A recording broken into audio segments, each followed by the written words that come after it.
You're listening to Poets at War. Art, theology, philosophy, fun.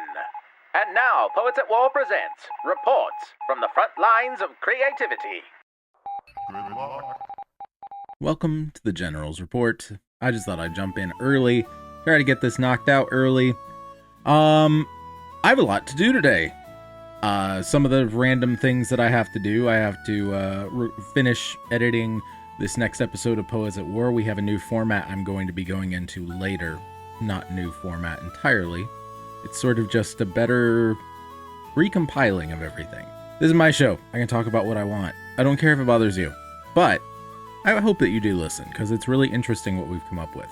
And when I say we, it's not just me this time. It really is Brendan and Alex helping me out, figuring this out. A little bit of Daniel. And Ian's going to be more a part of the show soon too, Ian Wilson. So, with that being said, what are the other things I have to do? I have to record this and post it. I have to record the first half of June's poetry that's going to be on this channel.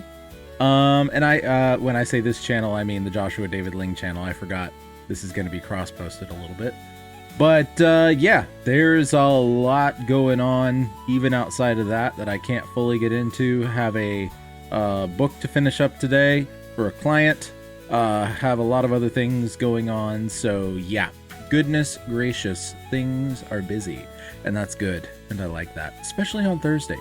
Because Thursdays are usually my day where I can really just knuckle down and get things done. I love Thursdays. Thursdays are great. So yeah, we're gonna run down this new format and explain some of my reasonings for things.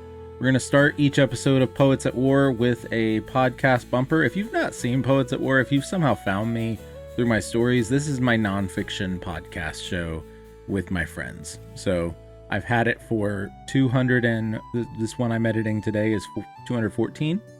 So we've been doing it for a while and it's a lot of fun. So the beginning is going to be a podcast bumper ID with Sergeant Ollie, our voice right here, words and phrases. You've probably heard him before. Basically saying, welcome to Poets at War, art, theology, philosophy, fun. That's our new tagline. So then we have our reports from the front. We're going to have a little intro with Ollie, go into the reports from the front, which you're actually watching one right now in its full entirety as opposed to its edited down version for Poets at War. Unless you're watching the edited down version, which, there you go. Other people can do field reports or whatever the heck they want to call their little vlog report at the beginning of the episode. And we'll have them all together, all edited together, followed by a podcast ID bumper and the Minstrel Boy, the main theme song that for Poets at War, where Sergeant Ollie will run down the agenda for the day. Following that, we'll have our feature presentation theme song, our feature operation, I should say, right? Because we're calling these segments operations. This next one's going to be Burnt Marshwiggle. We're going to be doing a thing with Burnt Marshwiggle soon. We didn't mention it this episode that we recorded yesterday, which you'll be watching if you're watching anyway. But yeah, it is it's called Swamp Mail. And I specifically wanted to mention this because we don't mention it in the episode upcoming, if you're watching Poets at War now. But the Swamp Mail is something that we want to do for the future. The email address is pawswampmail@gmail.com. PAW for Poets at War. pawswampmail@gmail.com. But we prefer, and we will answer, any questions that go to our Discord channel. So join the Brood, join the Discord channel, joshuadavidling.com/brood, and you can join our group of writers and artists and have a good time with that. Yeah, so you can interact with the show. You can talk about past shows and topics that we talked about. You can ask questions of our hosts, and we will interact that way. Swamp Mail, followed by actual Burnt Marshwiggle. So that's going to be what we're doing this time around, but our other shows include the Broodcast, which is coming up, where we have our monthly Inkling-style Discord chat, where we share our works in progress and get feedback. And then we have Creators and Crusaders, when we're interviewing someone famous or special, mostly, in some kind of way, special to us. Then we have Poetry Boot Camp, our Writer's Room podcast, where we're working on our homeschool Harry Potter series. Not actually Harry Potter, just inspired by. Then we have Tales from the Brood, which will go at the end of all these things. And mostly that will be full episodes of my stories, but I invite anyone who's interested to share their stories, whether they read them or I read them for you as an extra segment for the show to promote Brood artists. So that will be followed by any bonus segments. Some shows will have more than one segment, more than one operation, so to speak. I got to get used to saying that, operation. And then we'll have our sign off and end the show. So there's going to be a lot more variety in what we're doing. A lot more potential for longer shows, depending on what is filmed and set up to go. And I'm really excited about it. It also frees us up to do Creators and Crusaders interviews one-on-one again. Me with somebody, or Alex with somebody, or Brendan with somebody, or Daniel, or Ian, or whoever. And we're bringing on Daniel Reed and Ian Wilson as extra hosts so that we can give more off weeks, especially to Brendan and Alex, but even to me at times. Because they've done a really, really good job being faithful, especially Brendan and Alex, all this time, working within the constraints that I give and being incredibly faithful friends, and I just want to thank them for that. Any which way, that's all for this General's Report. Remember, be your family's bard. Do not turn to the right or to the left, and the Lord will be with you wherever you go. Hello and welcome. This is Sergeant Ollie, reporting from the front lines of creativity. Today on episode 214 of Poets at War, we will have an episode of Burnt Marshwiggle, hosted by Brendan Sunshine, bringing the topic, Tragedies. So stay tuned and enjoy Operation Burnt Marshwiggle, here on Poets at War. So that's a positive that you can use a modern tragedy for, is to, once again, like you were talking about with drama, question the status quo, show things for the way that they are at the deepest, darkest level, and say it doesn't have to be like this. Burnt Marshwiggle style, let the battle begin. Webfoot warriors with mics in hand, puddle glum philosophy you'll understand. Standing right tall when the world says kneel, keeping the faith when they say it ain't real. Like a minstrel boy with sword and harp, when they tear the strings we rebuild from the start. No chains can hold back what we came to say, true speakers battling on through the fray. We're the Burnt Marshwiggle crew, our spirits lit. Reality's a riddle, but we won't quit. Three faithful hearts still praising truth. Poets at war since our days of youth. Brendan the navigator, Joshua the bard. Alexander's greatness goes doubly hard. Like Psalm 2 we laugh on the narrow path to victory. These soldiers be Burnt Marshwiggle, still standing strong. Even in darkness, we march along. Brendan's got the floor to introduce. Yeah, you can go ahead and start it however you want. You're running this thing. I'm along for the ride and recording. We're back, baby. Right. Yeah, we are. Back in prop. Heck yeah. That was rude. Anyway, okay. So the topic for tonight is going to be tragedies. And yes, we record at night for people who figured that out. Just like the blinding light behind me. We are recording in the evening. So tragedies. I have been, as I've gotten older, I have found more and more stories that I find extremely compelling that are functionally tragedies, at least so I thought. So I wanted to take the time tonight to explore it and why these, what's going on here, and what actually should a Christian response to tragedy be, and how should we look at tragedies. So, I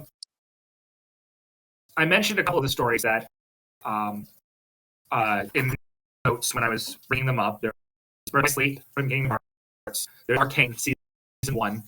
Violet Evergarden, kind of, but I realize Violet Evergarden doesn't actually fall under a tragedy. And actually, neither do a couple of the others, depending on how we look at it. We also have Also have to look at the Bible. Are there tragedies in the Bible? We don't know. I mean, we don't know. I don't know. We're going to answer that question tonight. So, technically speaking, we should probably start definitions. This will make Alex very happy. So let's define our terms, because that's just good, solid conversation. Technically speaking, a tragedy is a story that ends badly for the hero. It doesn't have to end in death, but it has to end badly. So, the most obviously Romeo and Juliet, the sort of tragedy everyone looks at. Not the best, but work with me here. Oedipus Rex is another example of tragedy where the hero or the protagonist doesn't die. He basically abdicates the throne, goes off to the wilderness, and goes insane, or something like that. Those are the two classic tragedies that we're sort of thinking of. So, why do we like tragedies? I mean, there's a certain level that's catharsis. I think there's a certain level that is like we connect with them to a certain degree. But feel free to away at any point. Children, of course. Well, one of the things that I'm immediately thinking is learning a lesson of tragedy, because there's a lot of stories where characters will learn a lesson, but they at a great cost. I don't think that's automatically a tragedy, because one of the ones that comes to mind, there's a classic fairy tale which gets remade in country songs and all kinds of other stuff. It's the folk tale of the man and the wife switching jobs for the day, and they both end up having a hard time and learning something much greater about themselves. But in some of them, their house burns down, but they're happy because they realize that they love each other or whatever. Like, there's variations of that tale that exist out there, and I'm sitting here going, is that a tragedy? I don't really think so, because they usually find something greater. Yeah, technically, a literary genre. Gift of the Magi. Yeah, Gift of the Magi is another one. Yeah, Gift of the Magi. Basically, a guy gives a girl. There's variations on it, but the guy gives his girlfriend a comb for her hair as a Christmas present at great cost to him, usually like his family's watch or something like that. And then she ends up cutting her hair and selling it to get him a case for his watch. Right? Yeah. And so that's a very common story. Gift of the Magi. So yeah. The best version of it is from Adventures in Odyssey. It is, and I will die on that hill. It's like I Love Lucy version. It's so weird. Anyway, go ahead with what you're saying. Do you think that's a tragedy? Well, I think I'm not sure that the whole but the thing is, though, okay, again, going with technical definitions, the whole we switch jobs for a day, even if their house burns down, but we've learned that we love each other more because we appreciate each other. That's sort of lesson learned thing. That I don't think necessarily made it a tragedy, because they've learned, they've gotten something out of it. And yes, even though their circumstances are bad, they haven't ended at the low point, right? That's sort of like there's still technically a future. And a lot of the stories that I've liked, particularly Birth by Sleep and Violet Evergarden, again, Violet Evergarden does not qualify as a tragedy because it ended badly. By Sleep, yes, the story ends where one hero is in Sleeping Beauty sleep. One hero is literally in hell trying to save the other hero who is possessed by the big evil guy. That's how that story ends. But Birth by Sleep is a prequel to the stories to come. And in the very next game that was to be released, you save all three of them. So, in a sense, that story is acting more like an act than an actual tragedy. And I think that's something that, because it's not the end, right? Okay, so in the case of an act, we look back at and we're talking more modern tragedies at this point, obviously, than Yes, than we are traditional tragedies. definitions, which we'll get into in a bit. But Revenge of the Sith, is it because it's a tragedy if you look at it as the prequel trilogy, but it's not if you consider it in the whole of Star Wars.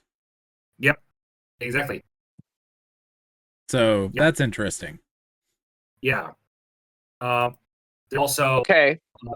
the children of Hurin, right? It ends with Hurin. Hurin's children are dead. And Hurin himself is sitting on a throne forced to look out over the world. But then Morgoth is killed, Sauron is eventually overthrown, and evil is banished in that sense. So Is Morgoth killed? that whatever I probably used the wrong term there. Banished, I think. Sorry, what, Dan? I think Morgoth is banished. I wish Aaron was here. Yeah, banished. Like there's some realm, some sort of like outer darkness He's realm. disabled. Yeah, he's disabled. He is no longer in play. Morgoth is not a factor. He gets to use the handicap spot now. That's hilarious. But yeah, so that's the that's sort of the Arcane ends with the one of the characters choosing to be a villain. That's how season 1 ends. It is the origin story of the villain named Jace. Then they get to season 2, and a bunch of stuff happens, and I didn't watch season 2 because of a certain moral decision that they have the characters make that I disagree with. I'm like, no, I'm not giving you much of support. That cough cough LGBTQ. Cough cough. Yep. But as far as I understand, the villain maintains her villainy and she's ultimately defeated in this. So that character, like, it's still kind of a tragedy, but it's, again, you have the problem of the story continues.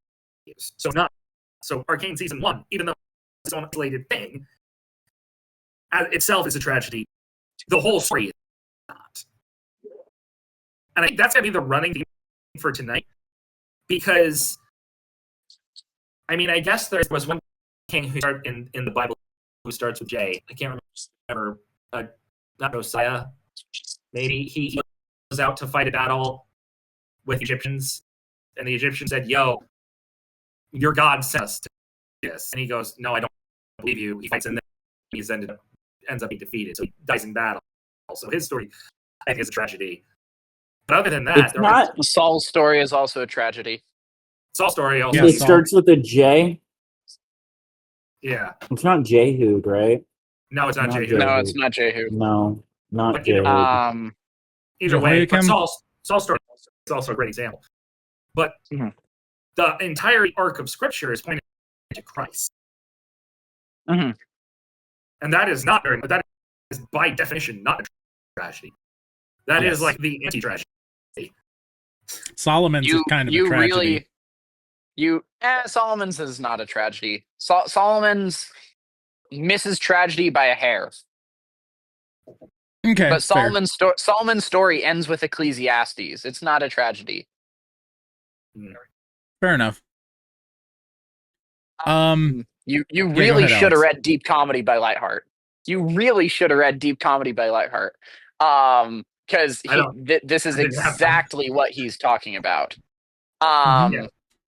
He's talking about the difference in the metaphysical understanding of the world and its machinations in the ancient viewpoint versus the Christian viewpoint, and how tragedy basically stopped working. Like, tragedies As a literary don't have genre. the same power that they used to as a literary genre because of the resurrection of Christ. Right. Because now, there are still the cautionary tales. Incredible. I'll let you finish, but there are still cautionary tales and other things that work that are similar to, but not the same as the ancient tragedies, and that's more of what we're talking about here in a lot of cases. But we'll get back to that. Go ahead, continue, finish your explanation of Lightheart, because I agree with them on this. Yeah, like he talks about in that quote that I sent in the Yet Unnamed Topics channel. I'll just read it for people. For the ancient world, tragedy was not horrifying, but comforting, providing the hope of a beautiful, noble, and heroic death. The resurrection exposes the tragic consolations regarding death as hollow, and thus throws the believer into a world surmise of faith and hope. Resurrection forbids faith in the tragic consolations of tragic wisdom and places all hope and all consolation upon the insane expectation that what was lost will be given back. Not as heroic wisdom, death has been not as a heroic wisdom. Death has been robbed of its tragic beauty, but as the gift it always was. Mel Gibson's Passion of the Christ reminds us in bloody detail, death can no longer, after the cross, be glorious and heroic. Death is simply an enemy, hopeless and meaningless, but for the faith, that loss will be restored. Death must simply be conquered by resurrection. It can no longer provide meaning and dignity, which is where I think Tolkien's Children of Húrin shows that. It's not tragic, it's not filling the role of tragedy in the sense of the ancient Greeks, because the death of Turin and I can't remember his sister's name, is not shown as anything other than evil. It's just bad. It's there's no redeeming quality to it whatsoever. Their death is awful. And so the only hope is Nienor. The only hope is further resurrection afterward. And that's why it ends on such a somber note. Right. In the resurrection, with the change of reality that happened with Christ's life on earth and then ultimately resurrection, we actually are allowed a deeper tragedy, because you can have a completely meaningless death, like what happens in Children of Húrin. Yep. But it also allows for a tragic comedy that didn't exist before the resurrection, which is what we see actually in Romeo and Juliet. Because it ends tragically. It ends with their death. That makes it a tragedy. But there's a post-credits scene. After their death, you have the House Capulet and House Montague come together and say, we just killed our best and brightest. Yep. Our feud did this. We can't let this happen again. Yep. And so it's not a pure tragedy. And pure tragedies like Orpheus and Eurydice don't work anymore. They just have lost their power. They feel wrong. It's not, oh, yep, at least he died well. It's that's just not right. Right. One of the things with modern, what I like to call modern tragedies versus ancient tragedies, the ancient tragedies had their identity in the fact that because you stood in a place where you could never win, that is noble and heroic.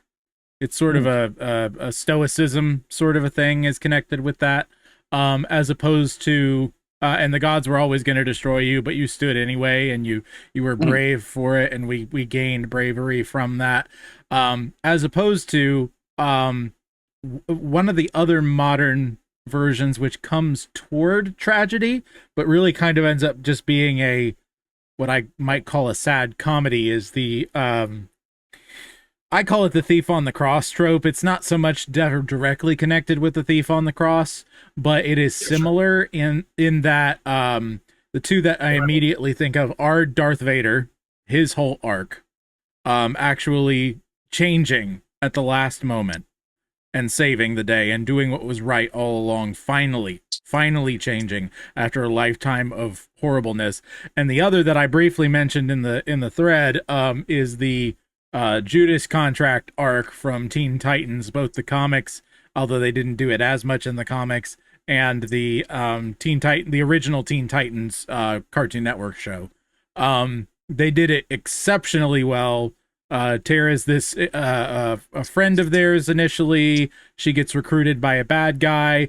She comes back to the Titans after leaving them for a while and plays into their into being the sixth Titan, specifically to turn on them and turn them over to Deathstroke, Slade, the character in Teen Titans. And he uses her as his apprentice and all this stuff. In the end, she finally turns on him and does what is right, and basically turns herself to stone in the process. And there's a statue to the good that she did in the end. The fact that she was able to turn and stand, right? Great story like this, and that pulls on our heartstrings because we can still see ourselves in that situation, where we could actually make the right choice after a long time and do what's right and die honorably.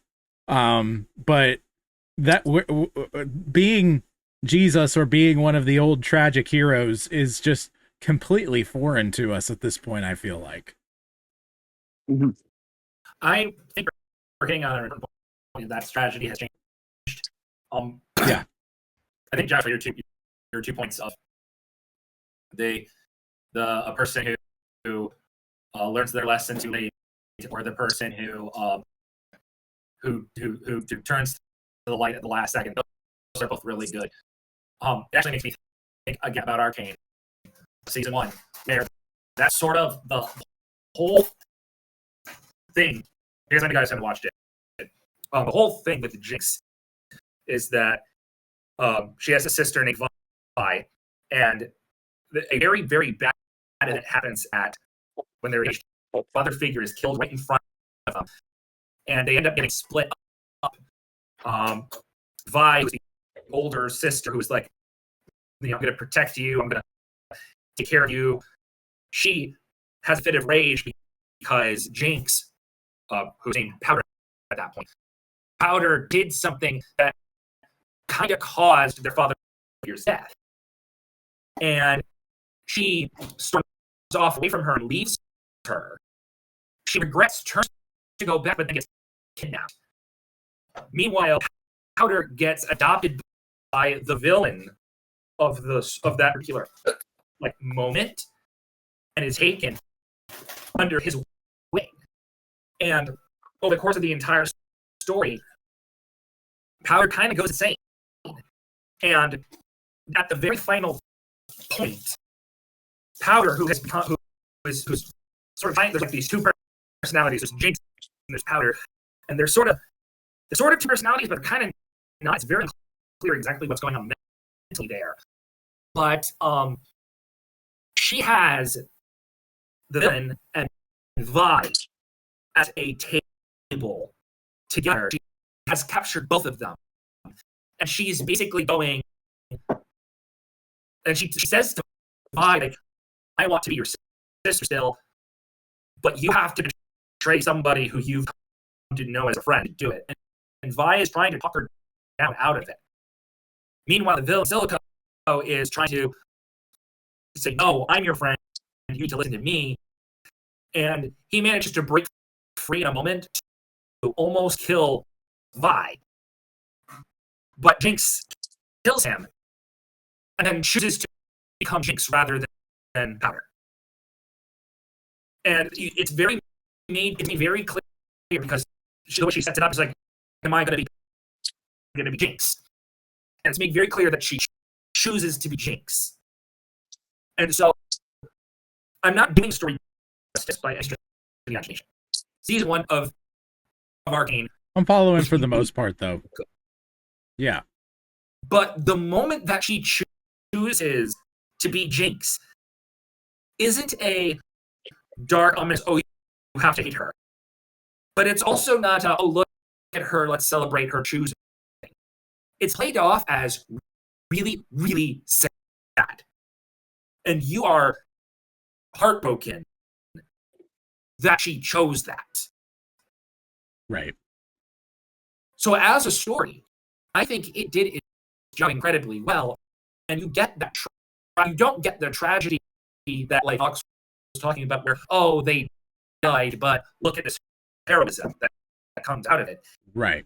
It's more of a children of her voice crack, children of her tragedy, where it's like, this didn't have to happen, but it did. Yeah. Yep. So yes. Yeah. I think you just hit on something there that's really prevalent in the modern tragedy, as reality itself has changed. Our fiction just reflects that redemption that has happened. Yeah. Because no matter what anybody wants to say, fiction is a reflection of reality. Oh yeah. And when it comes That's to why the Old there's value in Testament, fiction.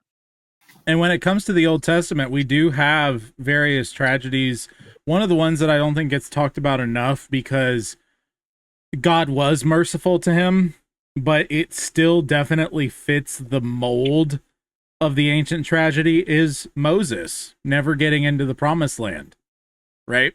I mean, he did get into the promised land, the ultimate promised land, but that knowledge came with the New Testament more than anything. Like, there were people who believed it and knew it before, as far as the bosom of the Father and all the rest and whatever else. Like, we've got all of that, but at the same time, the fact that he never got to the promised land that was physically there and promised, is actually fit in that tragedy if you don't have the New Testament. So to the Old Testament, it would look like that same sort of story.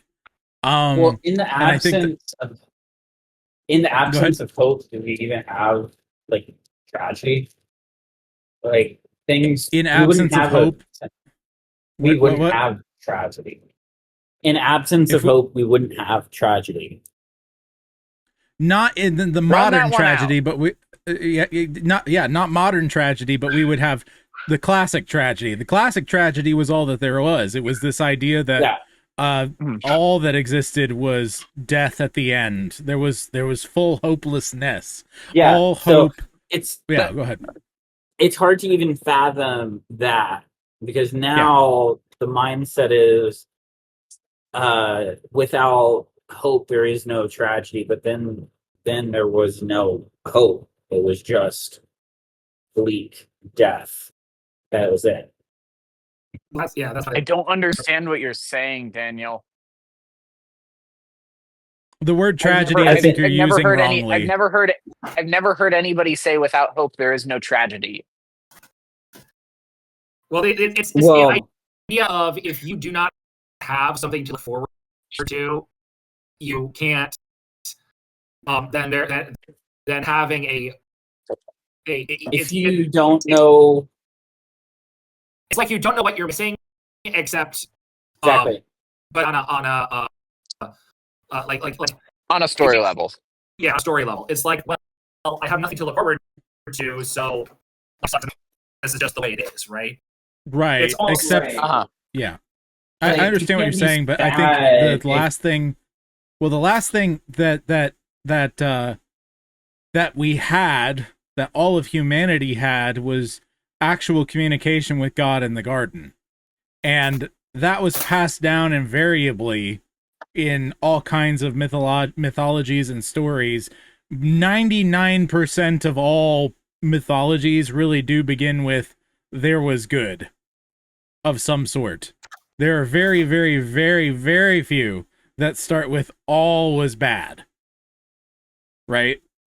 And so we had some idea of what good was that was inherent to the past, and I think that this is why we still have a tendency to look at the past as better than our future, whether that's true or not, right? Immediately, obviously. I'm talking like not long term, but immediately, right? What were you gonna say, Alex? I can't immediately think of any creation myths that start with there was good, other than like the Bible. That's the only creation myth I can think of that starts with specifically there was good, by saying there was God, and God is defined as pure good.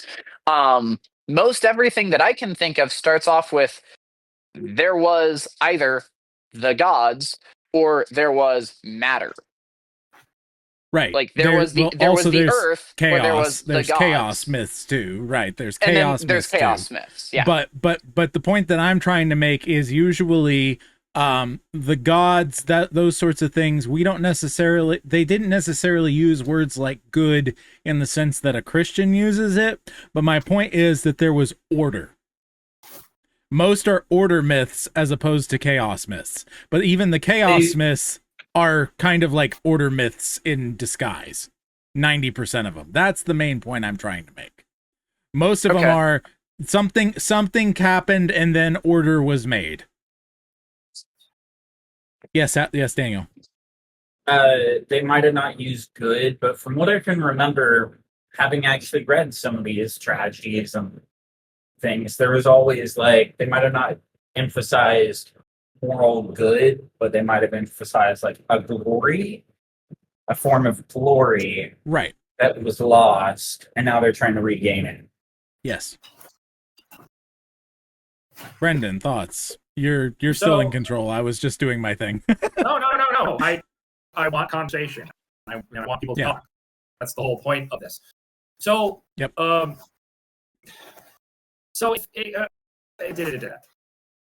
so, yeah, the idea of, I think it's important to remember that tragedies change. When we look at stories now, we got to talk about the modern tragedy. And something someone said made me think of a thing that Dad had me. I of course ask my dad, because I always ask my dad about stuff. But one of the things, like, I remember now what I was going to say. Some patients, we are surveyors, right? This is important because you said there was a couple of tragedies in the Bible, but we got to remember that there's also like, we are living lives, and there are tragedies in the Bible just not told about, even the classic ones. Namely, think of your average Israelite who was a slave in Egypt, right, post Joseph, right? Because there were Israelites who died under the slavery. Yes, that is a thing that happened, right? Now, obviously, you have this resurrection.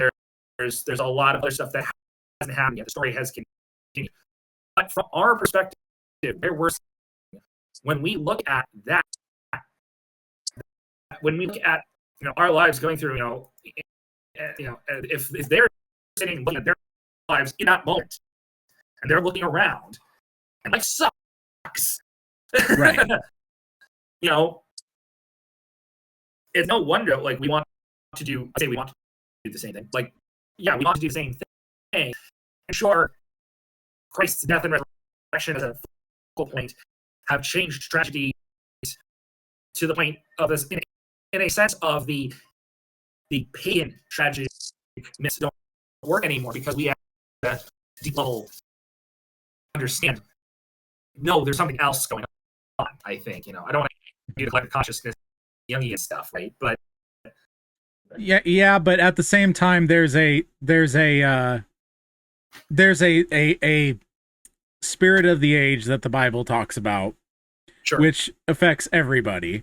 Like there are things of that nature that do affect everyone, and people are just aware of on a macro scale, even before the internet, even before all this other kind of stuff. There are things that there's a reason why it's a trope for Obi-Wan to say, even without the Force, Obi-Wan say, I felt 1,000 voices crying out, and then they were suddenly silenced, right? Like that, there's a deeper meaning to that than just, I invented the Force and here it is, right?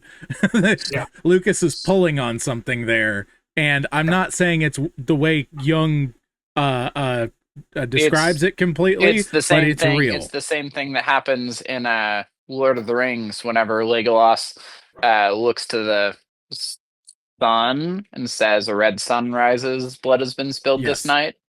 Yes. Mm-hmm. Yep. Yep. So, There's yeah. with yeah, go ahead with what you're saying. No. I just think that like I'm sorry, I'm trying to really steer the ship, but I lost track of where we are. So we're going by star navigation now, and it's daytime. I was negative. Brendan the Navigator. Anyway, I was gonna say Brendan the Navigator. Yeah. Yeah. Channeling the saint I'm named after. So my general thing is, what do we do? Like how like my jerk reaction, sort of some questions I'm posing here is sort of like, okay, one, why do we like tragedies? Two, what is a Christian supposed to do with tragedies? Should Christian tragedies now inform modern tragedies, right? Modern tragedies. Supposed to do with this? And arguably the other question follow up: can Christians write modern tragedies? I think yes, but yes, there's all this stuff. I don't want to say like, oh, I don't want to raise these questions to like try to get gotchas, or I don't even want to ask like dumb questions, as it were, because like, duh, yeah. But I think it's important to mention that like, hey, these exist.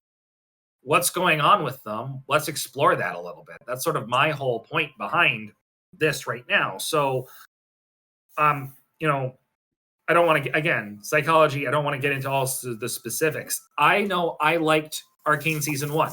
I think Birth by Sleep is one of the best Kingdom Hearts games to, especially since 3 was trash. But we're not getting into that rant. I already did a 40-minute video. I don't want to, so there's that.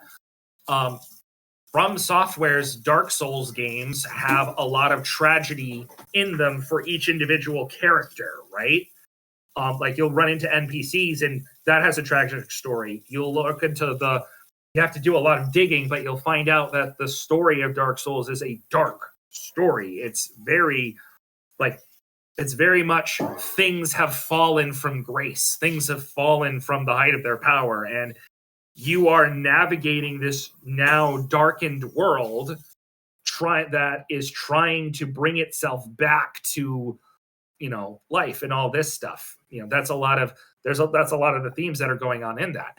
So why do we like them? If it's so bad, if Christ has won the victory and all that stuff, why do we enjoy it, right? What's going on with that? And I think my knee-jerk reaction is it goes back to that whole the Israelite who dies in the average person who dies in the in the slavery of Egypt, or in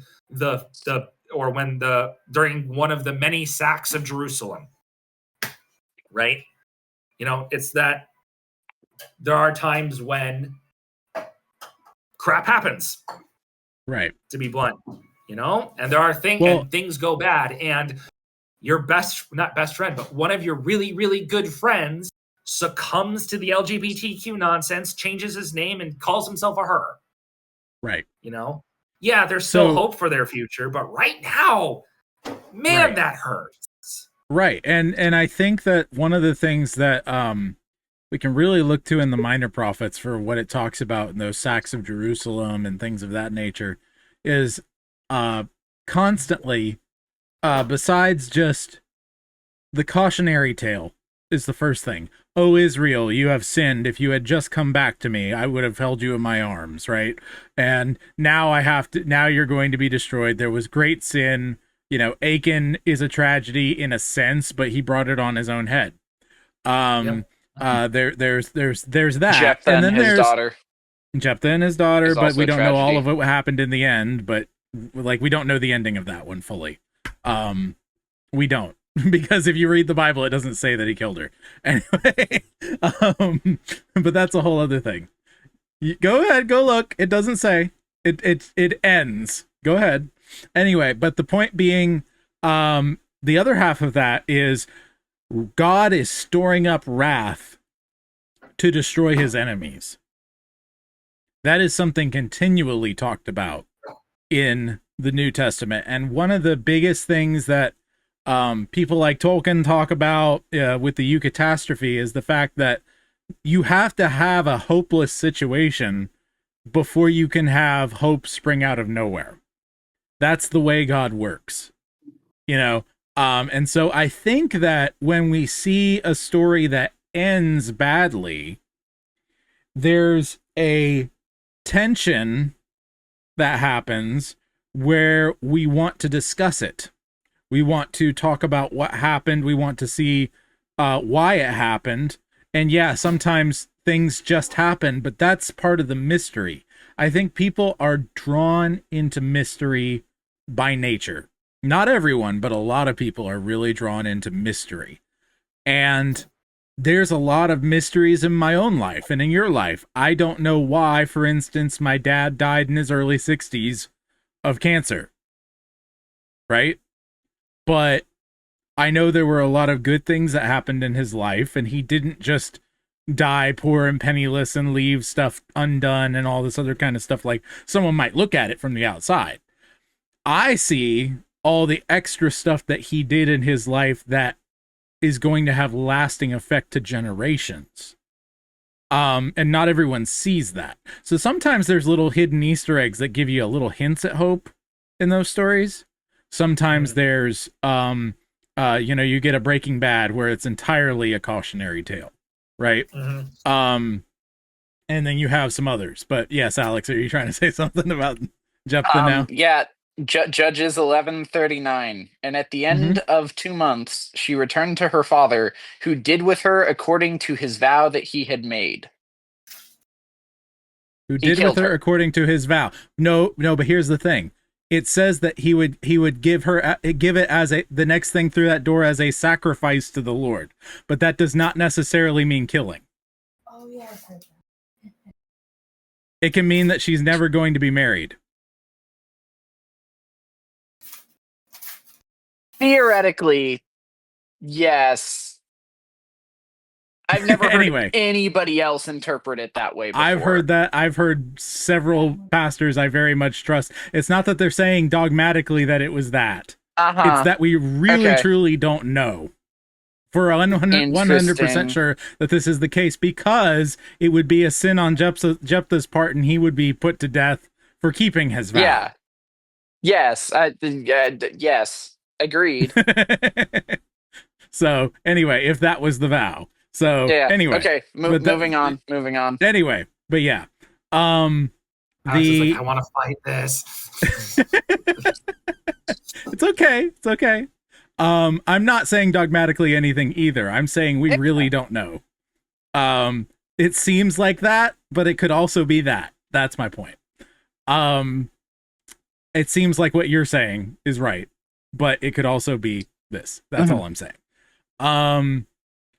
So the modern tragedy, I think, ultimately, it's a change of pace. It's variety. It makes us think about the darker periods of life. It gives, for lack of a better term, and I don't like using this term at all because of what it means these days, but it gives representation to our experience. We go, yeah, I've felt that. I know that, right? That's familiar. Because everyone deals with dark times. And this is why the Psalms are full of both, right? The Psalms are full of dark despair and great victory. And all of it is part of the human experience. So, okay. I've got something like off kilter to throw in here. I have heard it said. I've heard it said, I don't remember who by, that in film, comedies reinforce the status quo, tragedies critique the status quo. Or dramas critique the status quo. Dramas critique the status quo. Okay. Dramas, not necessarily tragedies, but dramas. So, like, a comedy, it can poke fun, like, if you have a rom-com, it can poke fun at marriage. It can poke fun at, like, all the weird stuff about families and all that. Think Father of the Bride, think The Proposal, think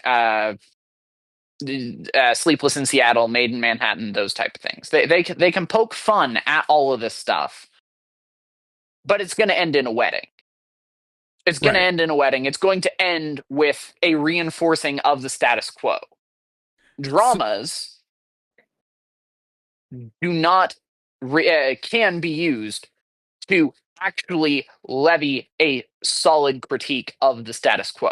They can say this isn't right, and they can do that through tragedy, through use of tragedy in their means, because they can come in and they can say, look, the system killed this person. Isn't that awful? Right. The Dark Knight would actually be a good example of this, which is odd because I think that one has a good ending, not a bad ending. But it's definitely a drama that leans towards the tragic and uses that to critique the society. Can I throw a wrench into an anomaly into the works here? Yeah. Shaun of the Dead. Okay. I haven't seen it. I want to. Definitely a comedy. Definitely critiquing the system. Mm-hmm. Well, so okay, but that's the thing. Like you have the issue where genres sort of blur lines. Comedies modern comedies are different from historical comedies. Originally, like I can't remember. A tragedy was it ends badly. A comedy was it doesn't end happy ending for everyone. Right, happy ending. Well, sort of. It's not a happy ending necessarily because you could have characters. Not all comedies are happy endings, but all happy endings are comedies. Yeah. Yeah. So that's basically it. But yeah, there's a certain amount of blurring of the lines because, like in Shaun of the Dead, there is a bad ending for a character. Yes. But the overall story ends positively. You can have comedies that critique. I think that the comedies uphold the status quo, tragedies question it or dramas question it. Yeah. Or dramas, yeah. I think that's a nice. It's one of these things where it's rule one of of those thumb. things where it's like, yeah, it's a rule of thumb. It's like generally this happens. Not every instance is going to be the same. I could agree with that. The video that I was watching, I'm pretty sure, is one of the leftist video essays that I watch regularly because I'm doing Oppo research. Because you're a sadomasochist, anyway. Yes. You said at least was that comedy or tragedy? Fox News. At least I don't watch Fox News. I'm not that much of a sadist. You're not that into tragedy. Whoa! Oh no! The dishes monster attacked.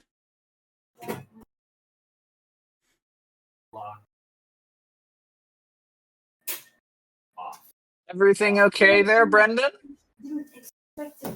We're good. Wife. Get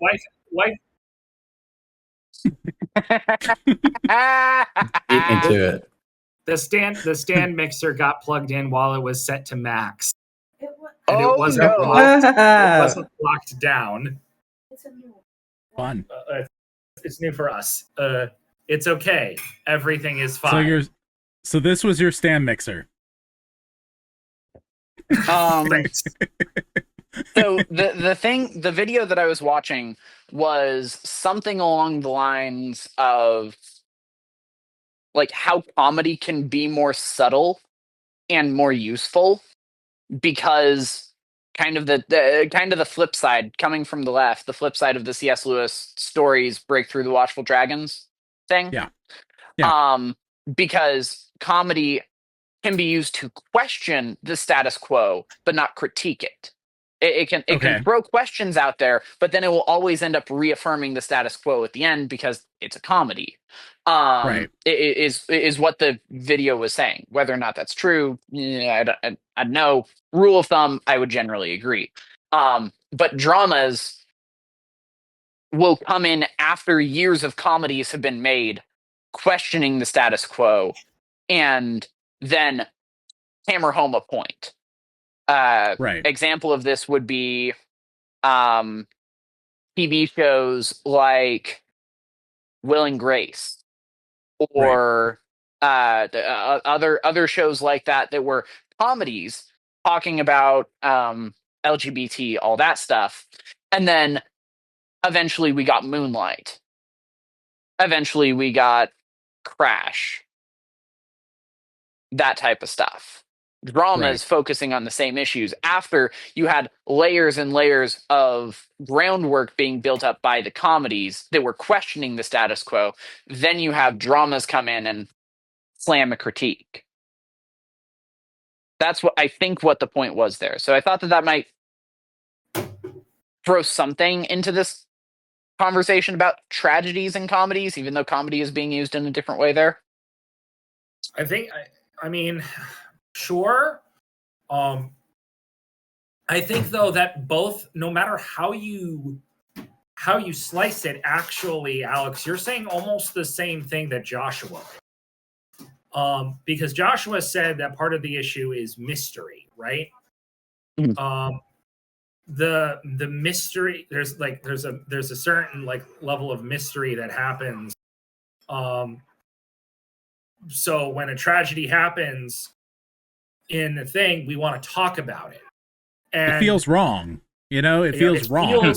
It feels wrong. Yeah. There, but there's also like again, like I don't want to say you're wrong necessarily. I don't like the thing mystery, because again, throughout the entire arc of Arcane, you can see why it happened.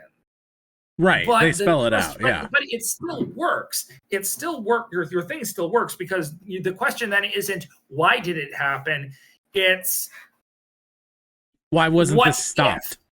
Right. What if? Right. What if this was different? What if this was different? What if this was different? Right. All these little things. And actually, I think in season 2 they do explore that, because one of the characters has the capacity to time travel. Mm-hmm.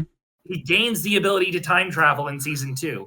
And I think there is a scene, I remember seeing a clip from a scene where he is having the same conversation over and over and over and over again with Jinx, trying to talk her off this ledge.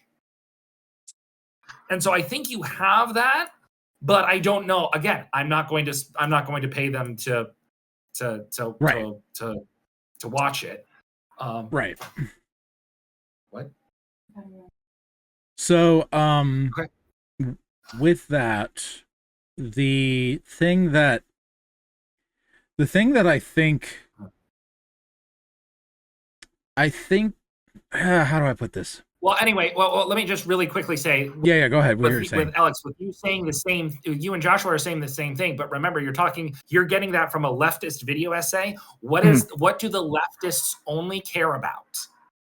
It's status quo. It's political stuff. Everything becomes political. Everything becomes institutionalized. And so for a leftist, the tragedy you are questioning has to be institutional, and it would have to be like it would have to be status quo oriented. It would have to be like in that realm, right? So I think you guys are actually nailing the thing on the head. You're just yeah. I was just gonna say that's for non-anarchical liberals as opposed to the anarcho liberals. Well, so most of them at this point in time are not anarchical. But the conservatives are more in the anarchy / libertarian way right now, but that's not been the case forever. Historically. The anarchists tend to shift and go with whoever's most not institutional at the time. So that throws a whole other crazy thing. But yes, I agree with you for where we're at this point. Sure. The one other thing I'll say in regard to tragedies and why we like them, I think that seeing a character who we love, really truly love, for one reason or another, overwhelmed, gives us comfort simply because we know they made it through it, whether they failed miserably or not. There was an ending to the story. They're no longer in pain. You see what I'm saying? Like, there's a tendency to live in the moment in your pain in such a way where you're dwelling on it and it just spirals and gets worse and worse. As opposed to, if you're experiencing someone else's pain, it takes you out of your pain for a time and helps you remember that pain is temporary, for good or for ill. You know, no matter no matter if you're a Christian or not. That's, I think, empathizing is as people would put it, or sympathizing, same difference in most cases, but not entirely. That is what's the word? Cathartic to someone who is hurting in a different way. And I think that there's an aspect of catharsis with certain things like that. I think that can get overemphasized and become an escape mechanism for a lot of people. Which is what Lightheart is critiquing in that quote. Right, and this is what emo was all about in its very beginnings in the early 2000s, when we actually had people cutting. Side note, why is there a Build-A-Bear emo axolotl that we're selling to children these days, when emo's entire MO when it started was cutting, right? Like, and self-harm. I sit here and I look at it, it's like, okay, emo's the new disco. What? I'm very, very confused. But point being that this was one of the things that I grew up with, where I liked a lot of the music that came out of the emo movement, but I hated the movement itself. Like, growing up in it as a middle schooler to high schooler during emo's height and emo's rise and all that stuff, it was annoying as anything, because everyone just thought it was a cool fashion on one side, and then the rest of them were actually like, no, I want to blow up schools. You know what I'm saying? Like, it was that intense.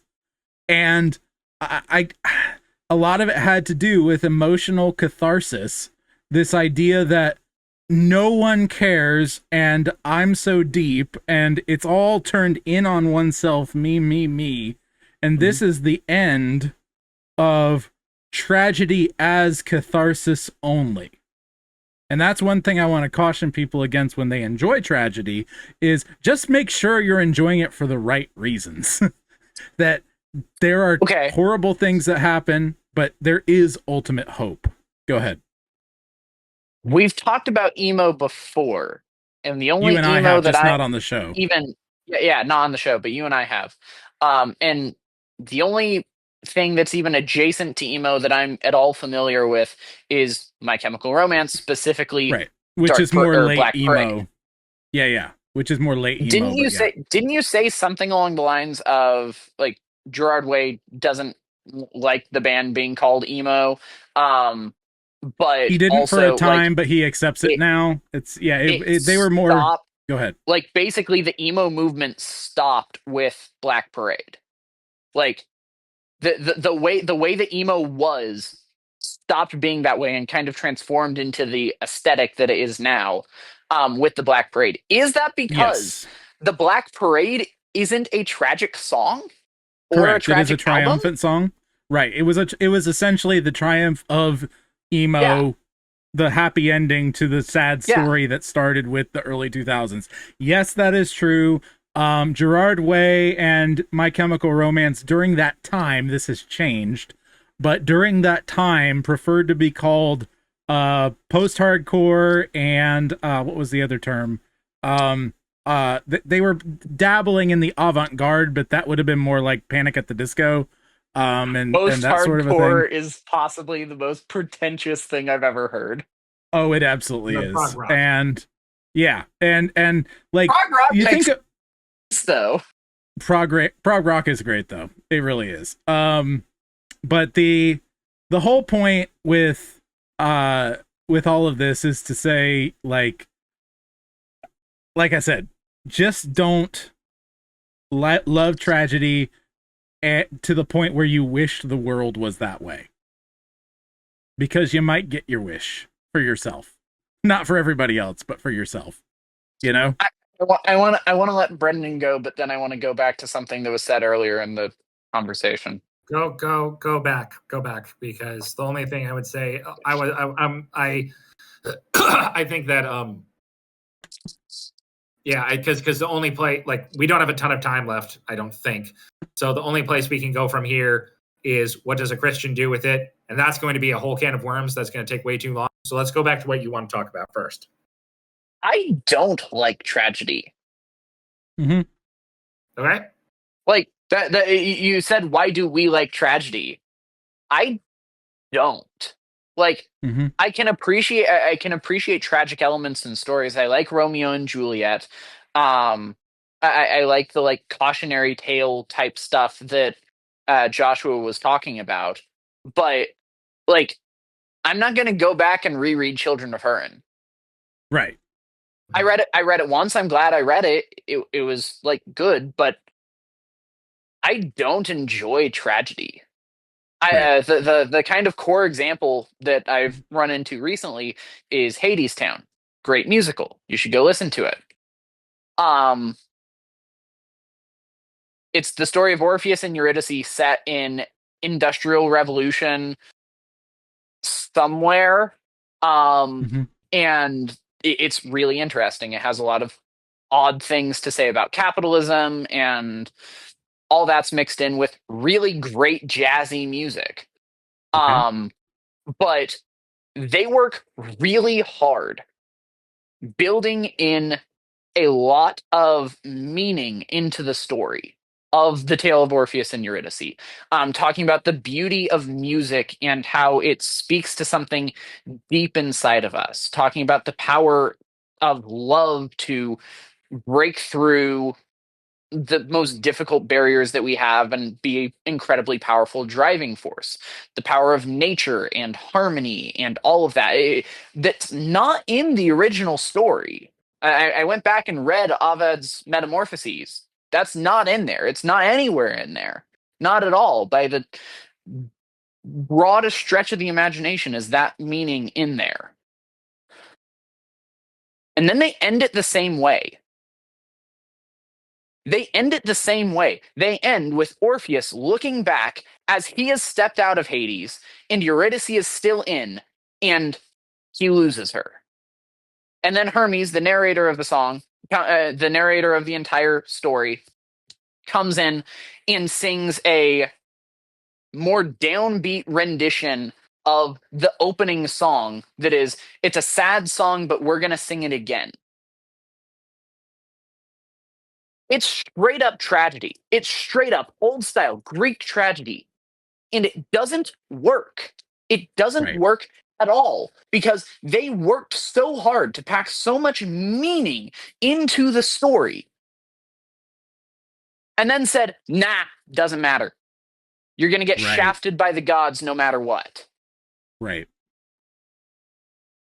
Like, that doesn't work for me, and I don't like it. And whenever you have movies or stories of any form that are modern tragedies that are actually like that, kind of the book series that I was just reading is very much in that vein. It doesn't technically end as a tragedy, but it really feels like it does. Mm-hmm. That doesn't resonate with me at all. So I don't know if I'm different or if we're saying the same thing and just shooting past each other. Well, but I'm saying I just wanted to bring that up. I'm talking more about tragic elements and stories that leave you with questions. Mm-hmm. Now, the Greek tragedy does not leave you with questions. The answer is life sucks and everything is terrible. Yeah. Right? But the modern ones say, what if? Mm-hmm. Like Brendan was saying. Go ahead, Brendan. Yeah, and I think I will also point out that you're using joy, I think, a little differently, because there are certain things where it's like, there are certain things like I enjoyed Arcane. I might watch it again, but likelihood not. I enjoyed Birth by Sleep. I will play it again, but that's because it was a darn good game. Also, Birth by Sleep is one of the things where it's like the first act, so it's like it's so there is hope in the future. I know, but it's not the end of that particular story. But like Seven is a movie starring Morgan Freeman and Brad Pitt and Kevin Spacey. Do not watch it if you have a weak stomach. Don't do it. I cannot emphasize this enough. Do not watch Seven if you have a weak stomach. I am as a filmmaker appreciated Seven. I'm glad I watched Seven. I do not want to watch it again, and I did not enjoy it. Right. It is a tragic story that ends with Morgan Freeman making a statement about how the world is worth fighting for, but it doesn't really reinforce that with the plot other than there was like maybe if X character made a different choice, it might have been it's a what if functionally. I'm not saying that every There's tragedy... some good in this world, Mr. Frodo, and it's worth fighting for. Okay. What's in the box? Yeah, thank you. Yeah, thank you, Daniel. I didn't need that. It's referencing the movie in question. I don't think every tragic story is good. I'm not saying why do we enjoy tragedies. We enjoy stories because they're told well. There's a certain level of that, right? Yeah. It's Jim Butcher's thing where you can take a garbage premise, but if you have a great enough storyteller, they can make it sparkle. Yes. Absolutely. Like that's not that's sort of, I think that's sort of bypassing the question almost, but not understand what you mean. I know that, you say, I don't want to dismiss what you're saying.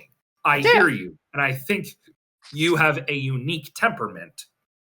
However, despite all of this, there will be people who don't like tragedies. I don't think my mom is one of those people. I think my mom is like you, Alex, because my mom is is a eminently joyful person. She doesn't understand depression at all. She can't fathom it. Right. So that makes her a very bad person to go to if you have depression, because she will be like, she'll pat you on the back and she'll be like, I'll, she'll comfort you as best she can, but she doesn't get it, So, and this sort of comes down to, and we're running really, really low on time. So what does a Christian do? We're fine. Don't worry about time. Let's as talk. far as I'm concerned, at least. What should the edit buttons for? What should a Christian do? What do we do as Christians? I don't think Christians have to completely ignore tragedies or even not enjoy them, right? I think a Christian, because we are sub-creators, and we are telling not just when we tell and say and partake of stories, we are reading and partaking of a sub-creation of a story.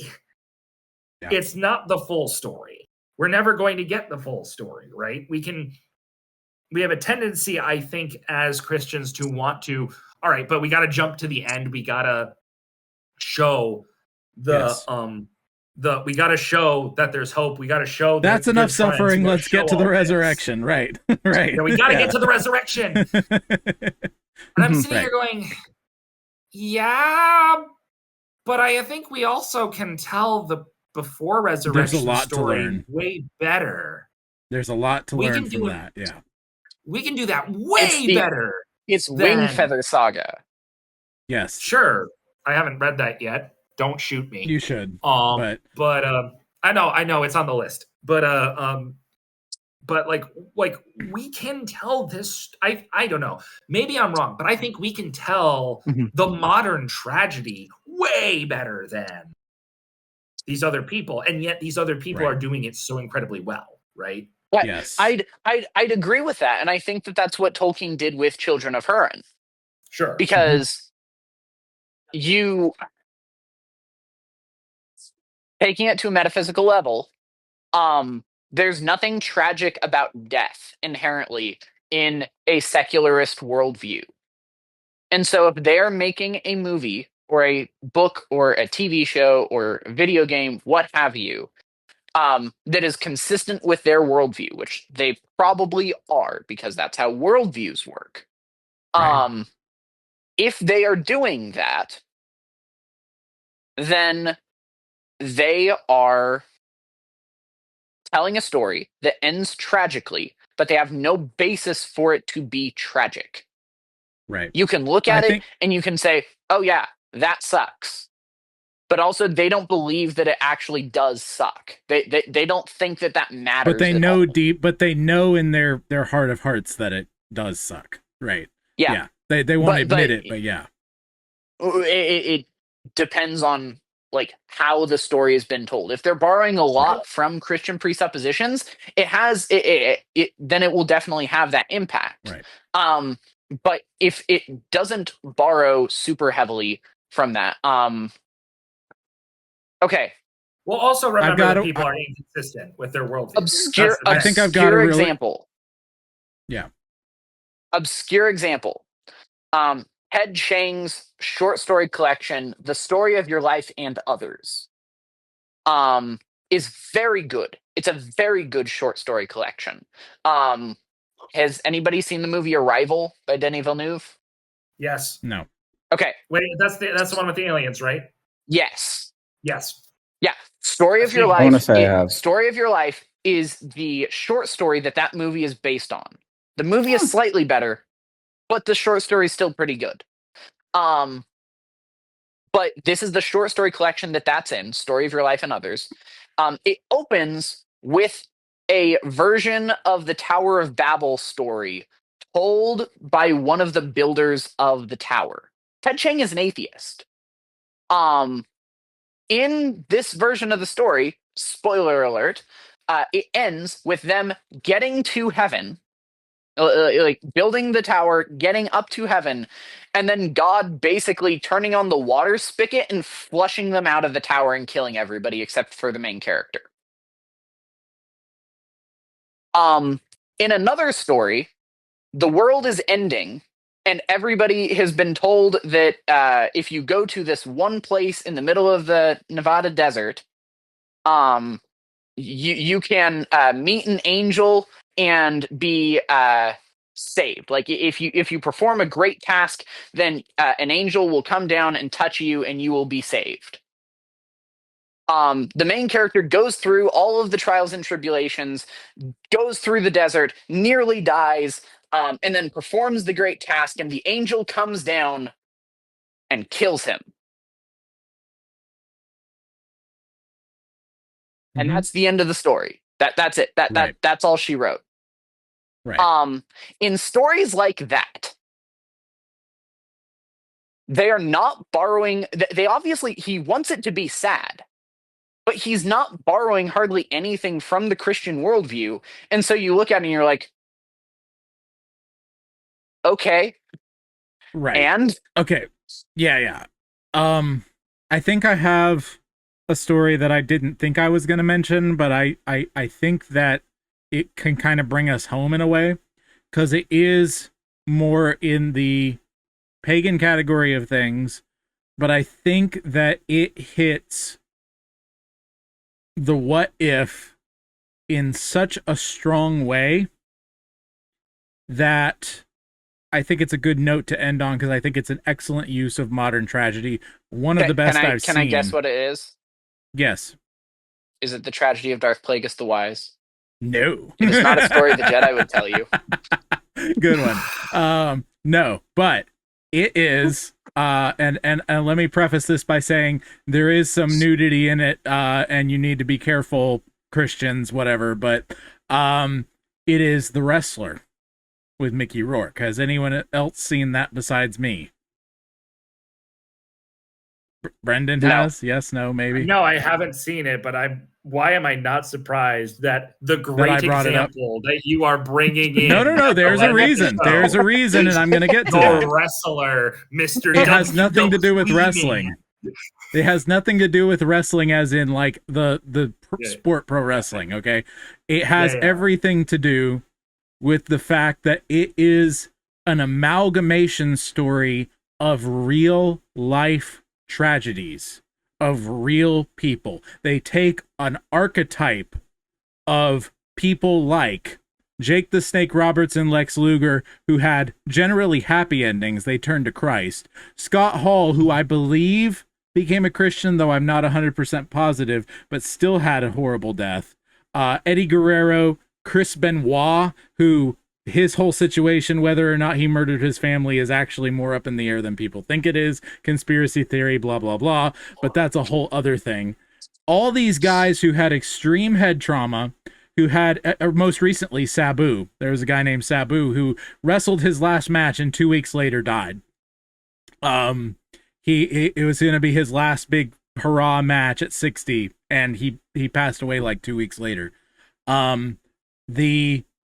The guys who go out there and destroy their bodies for entertainment and did it for years, who lived hard and did all this stuff and were never trained in anything else, who get to the highest level of society, you know, when it comes to their peak condition and everything, and then suddenly they're completely forgotten and cast aside.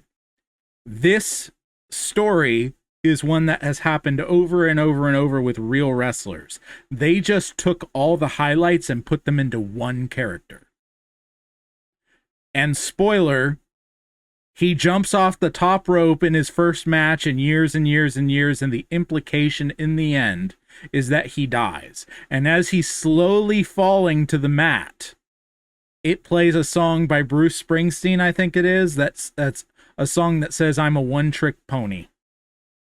I know how to do one thing. I'm good for one thing in this world and nothing else." And it's played for the utter tragedy that it really truly is in real life. And they specifically mention several wrestlers, I believe, in the credits and other places, that this is a tribute to them and the things that they've done. This is the ultimate gut punch, what if, and a call to actually take action and help people like this, right? So that's a positive that you can use a modern tragedy for, is to, once again, like you were talking about with drama, question the status quo, show things for the way that they are at the deepest, darkest level, and say it doesn't have to be like this. Drama can be used to question the status quo. Tragedy can be used to bring your perception of reality into question. Yeah, it's an indictment of the status quo a lot of the time, right? So, with all that, we can go ahead and start closing. Back if everyone's back to the archetypical example of Romeo and Juliet, it's an indictment of the status quo. Right. So, Brendan, are you pleased with that? Is there anything else you want to get out of that, or do you want me to sign us off and we can hang? It's fine if there is. I just thought it was a good spot. That is a great spot. I think that I personally would really like to hammer home the fact that I think when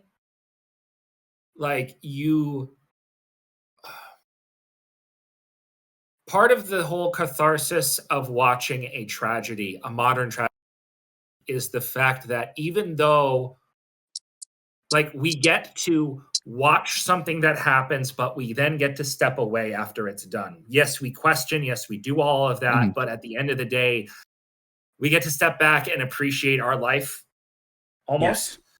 Yes.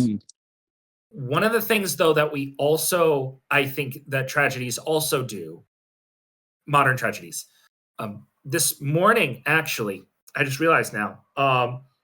There's a guy by the name whose last name is Scrivener. He's a British Anglican apologist who watched and another apologist by the name Wes something. Wes Huff. Wes Huff. It's got to be Wes Huff. He was on the show with the three comedians. One of them is Indian. Yep. One of them is a really well-known guy. And they were Andrew Schultz. Andrew Schultz, yes. And they were going to town on Wes, bombarding him with all of these questions. And one of the things that he that the guy pointed out, Scrivener pointed out, was the question they're all asking is the same question. It's, make this make emotional sense to me. Yep. And I think, and at the time I was like, hearing this and I was going, yes, we think about the logical worldview stuff so much. We don't touch the emotional elements that people are going on, blah, blah, blah, blah, blah. That's not what you need to talk about here.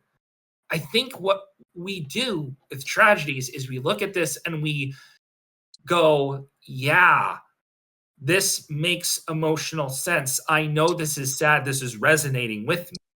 And I think that when we look at all of these things, when we look at the guy jumping from the top for the last time in so many years, and the implication is that he died, and we look at that and go, this feels sad. This is emotionally sad. I've been through this whole thing. Yeah. That confirmation that this makes emotional sense is something that we really, really need. And so I think that's another element that as Christians we can, when we see tragedies and we go, does this make emotional sense? Yes. Why does it make emotional sense? Because we need Christ. Right. Because of this ending that we see in the future. And we have to, when we write tragedies, we have to go, and when people write, and this is why I think that musical you were talking about, Alex, Hades something. Hades Town, I think. Hades Town. It doesn't make emotional sense. Right. Because they did all of this work to try to have it make emotional sense. Yeah. And then they just pulled it away. Yeah. And so I just wanted to say that last thing also. I think I just made that connection. So I think you're on it, Joshua. That's so even more affirming your wrestler story that here's to all of these people who's like, I'm a one-trick pony.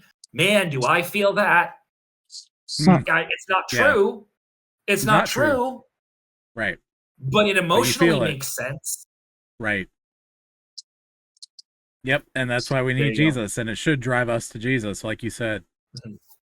Well, all good stories eventually drive us to Jesus. That's right. That's right. Or they drive us straight to hell. Preferably not that. So, what are you going to say, Daniel? Anything? Nope, you're good? Okay. All right, well, I think that's a good spot if you guys are good. Everybody, be your family's bard. Do not turn to the right or to the left, and the Lord will be with you wherever you go. Wherever you go. There is hope, and reach out to us if you need it. If you need a little extra pat, you need to get going, we can help with that. We can also point you to the right kinds of stories. So, everybody, enjoy your evening, life, whatever it is. It's a gift from God. For more episodes of Poets at War, please visit joshuadavidling.com or check us out on YouTube, Spotify, and anywhere you get your podcast transmissions. This is Sergeant Ollie, signing out. God of song said